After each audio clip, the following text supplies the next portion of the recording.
Andrew Williams. Thank you, Mr Speaker. I'm pleased to take a call on behalf of New Zealand First for the second reading of the Accounting Infrastructure Reform Bill. New Zealand First will be supporting this bill.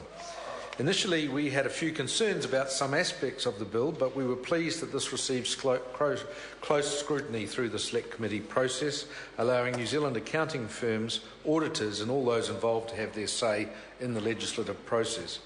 New Zealand First supports the bill due to the fact that it will help reduce compliance costs for small companies.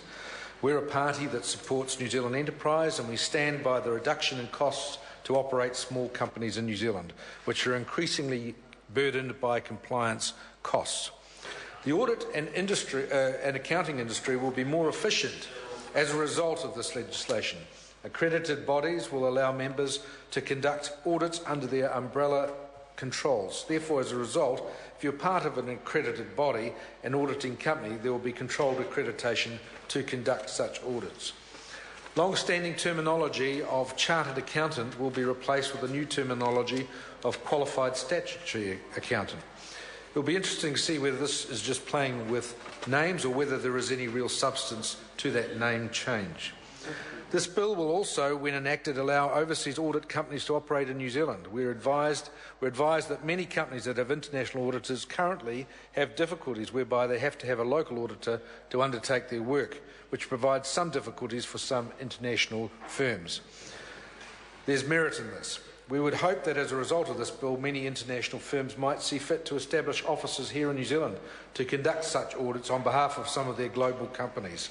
Therefore, New Zealand will gain by the local establishment of audit branches of international audit companies.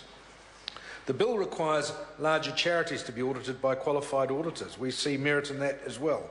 When you are the purse holders of money given by the public, taking public money in excess of $1 million, we must ensure that those funds are managed and audited correctly.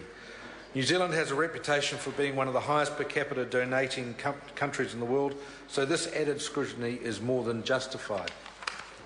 This bill also brings together the opportunity for New Zealand and Australian accounting bodies to come together as one Trans-Tasman statutory body to oversee Australasian auditing.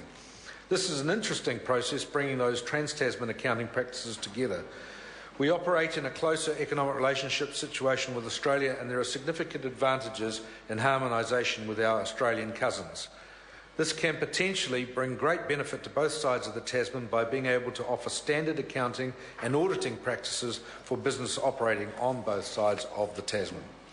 In closing, New Zealand First has always stood on the basis of supporting New Zealand commerce, supporting New Zealand domestic and export businesses, and we support reducing compliance costs.